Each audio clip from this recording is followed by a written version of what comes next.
ግን የማደርግ ደልቶ ናቸው። እስራ እባክህ እውነት ነው በለኝ። መጠጥ ጠጥቼ የቀባጠርኩት ነገር ነው አትበለኝ። ሀብልዬ ከዚህ በኋላ ግን ላጣሽ አልፈልግም። እቺ መንገድ ላይ ላገኛት ምናምን ወፍ ሰራሽ ሙሽራ።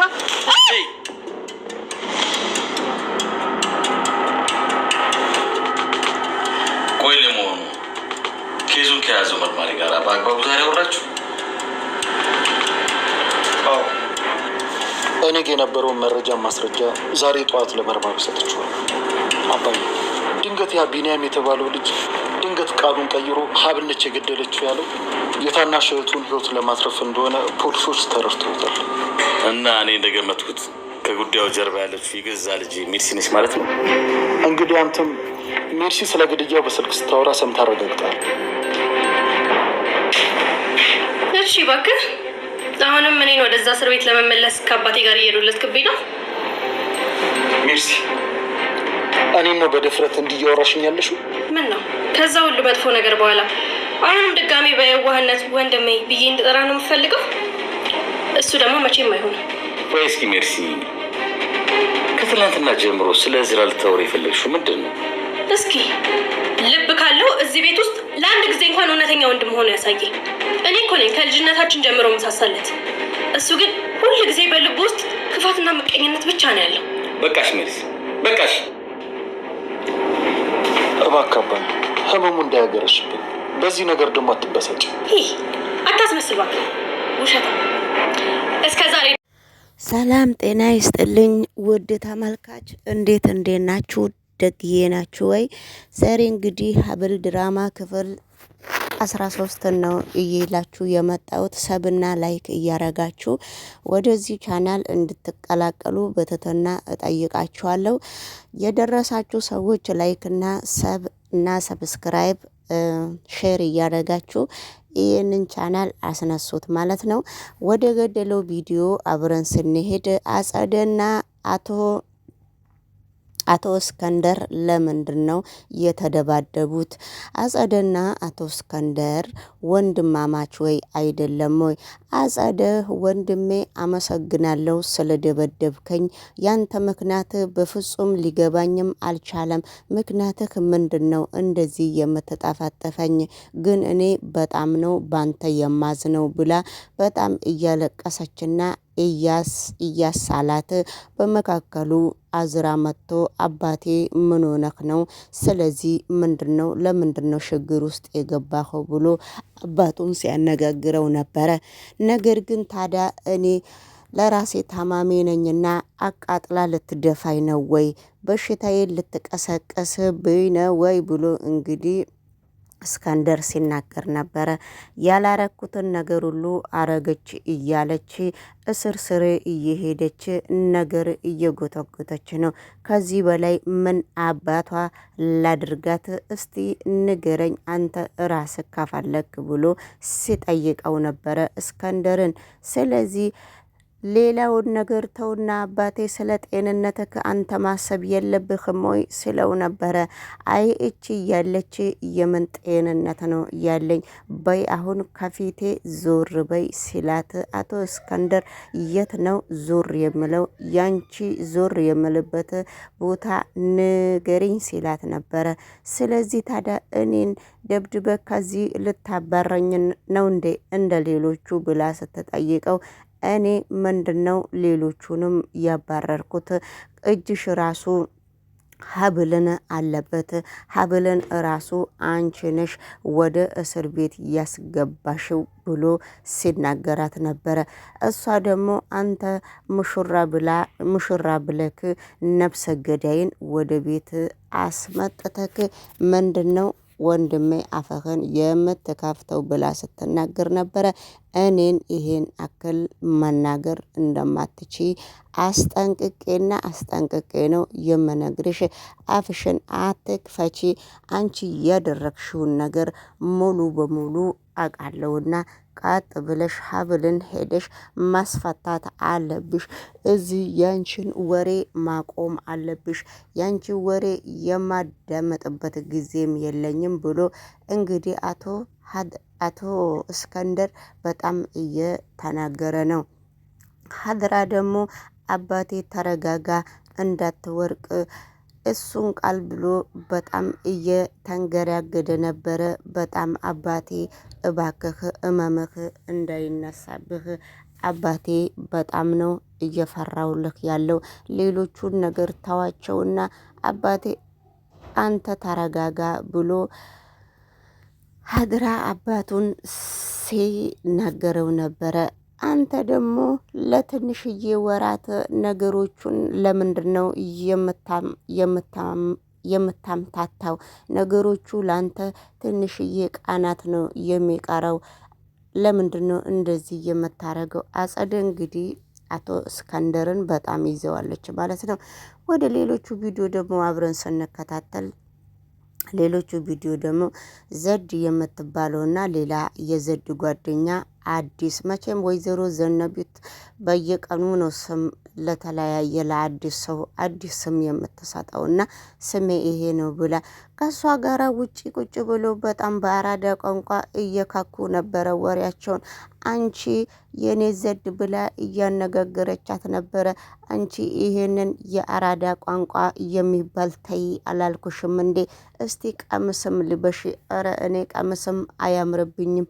እኔ ከጎኔ ነው ወለል ወለል የሚለውና እኔ ያለ ሱሪ ቀምስ አላቅም። ምን ውስጥ እየከተሸኝ ነው ዘድዬ ስትላት ነበረ። ኧረ እኔ ስራ ልቀጥርሽ ነው። እንደዚህ አይነት የአራዳ ቋንቋ አንቺ የምትይው የምትናገሪው ደግሞ እዛ ውስጥ ሌላ ሰው ፈልጋለሁ እንጂ እንዴት ነው የማስገባሽ? እዛ ውስጥ የሚሰሩ ሰዎች ቀሚስ አይለብሱም ሱሪ ነው እንጂ እያለኛት ነው። ነገር ግን ቀሚሱን ለብሳ ወለል ወለል እያለች ነው። ቀሚሱ በፍጹም እኔ አልተመቸኝም። ምን ላድርግ ታዲያ ስትል፣ ታዲያ ምን ታድርጊው የስራ ጉዳይ ነው ብላ ስትናገራት ነበረ ወይዘሮ ዘድ። እንግዲህ ወይዘሮ ዘድ ለምን እንደሆነ ምንም አይታወቅም። እንግዲህ ወይዘሮ ዘነበች ስሟን ለተለያየ ሰው የተለያየ ስም እንደምትሰጥ አሁን እያስተዋወቀች ነው። አጸድም እንግዲህ በጣም አቶ እስክንድር ጥርሱን እየነከሰባት ነው። ምክንያቱም አካሌ አንቺ ነሽ የገደልሽው። ነገሮቹን እንግዲህ በሀብል በጣም ትልቅ ቅናት ስለያዛቸው በሀብል ላይ በጣም ብዙ ነገሮች እያደረጉ ነው። ነገር ግን ቢያደርጉም ሀብልና ሀድራ ቀስ በቀስ እየተፈቃቀሩና ቀስ በቀስ እየተዋደዱ ነው። ሀድራ እንግዲህ ምንም ማድረግ አልችልም ብሎ እስከ እስር ቤት ሀብል ሊጠይቃት ሄዶ ነበረ። አቶ እስከንድርም ሀብልን ሊጠይቃት እስር ቤት ሲሄድ ነበረ። ወይኔ በጣም ደስ ይላል። ዛሬ እንግዲህ ጋሼም እዚህ መጥቶ ጠይቆኝ ነው የሄደው። ስለ አንተም ስለ አንዳንድ ነገር በጣም ግጥም አርግቶ ነግሮኛል። ምክንያቱም የነገረኝን ነገር አሁን ግን ከነገርኩህ እየሰከርክ እያወራክ ስለሆነ ለካ በጣም ታፈቅረኛለህ። ጋሼ በየአንዳንዱ ሁሉንም ነገር ነግሮኛልና ምን ትላለህ እስከንደር? ሰክረክ እንደዛ ሚስቴን ስትል አንተ ራስህን ታውቀዋለህ ሆይ? ለካ ዝም ብለክ ነው አንገትህን እያቀረቀርክ እንደ ውሻ። በፊት ሰርጋችን ላይም በጣም እየመነጫጨከኝ ነበረ። ለካ ትወደኛለህ። ለጋሼ ደግሞ በድጋሜ ድል ያለ ሰርግ ደግሴ ጋሼ እንደሚድረኝ በድጋሜ በጣም ነግሮኛል። ላንተስ ነግሮሃል እስከንደር ብላ ስትናገር ነበረ። አዎ ይቅርታ አድርግልኝ። በጣም ነው የምወድሽ፣ በጣም ነው የማፈቅረሽ። ቀስ በቀስ ብለሽ ሸከክ ብለሽ ልቤ ውስጥ ገብተሻልና ስለዚህ በጣም ነው የምወድሽ። ነገር ግን ለምንድን ነው እንደዚህ የምታየኝም ብላ እስር ቤት ቋጭ ብላ ሀብል በመስተዋቱ ሀድራን ፍቅር እያሳዘችው ነውና። ሰላም ሰላም ሰላም ውድ ተመልካቾቼ እንዴት ናችሁ? ደግዬ ናችሁ ወይ? ላይክ እያደረጋችሁ ገባ ገባ እያላችሁ ከሀብል ድራማ አንዳንድ ነገር ያዳመጣችሁትንና የገባችሁና አንዳንድ ቦታ በእውነት እውነት ነው የምትሉ ካላችሁ ኮመንት ጻፉልኝ። ስለዚህ እንግዲህ ወደ ጀመርነው ቪዲዮ እስከ አብረን እስከምንጨርስ ድረስ የሀብልና የሀድራ ፍቅራቸው እየተባባሰባቸው ነው። በፊትም ጠላታቸው እየተባባሰ ነበረ። እንግዲህ አሁን ደግሞ በድጋሚ እስር ቤት ውስጥ ቁጭ ብለው ስለ ፍቅራቸው ሀብል የሀድራ አባት እስከ እስር ቤት መጥቶ ሰክሮ በጣም ብዙ ነገሮችንና ያሳለፈው ነገር እንደሚቆጨው በጣም ነግሯት ነበረ። ሀብልም ቀጥ ብላ እስከሚመጣላት ድረስ ጠብቃ በያ አንዳንዱ እንደምታፈቅረውና እንደምትወደውና ከመጀመሪያውንም በእያንዳንዱ ስትነግራትና እየተጃጃለ በመስተዋቱ እያወራት ነበረ። በነገራችን ላይ በመካከሉ እንግዲህ እሷም ሰጥ እያለች ነው፣ የልብ ትርታዋ እየመታ ነው ማለት ነው። ምንድነው ለምንድነው ሰጥ ያልሽው ብሎ ሀድራ እንግዲህ ሲጠይቃት ነበረ።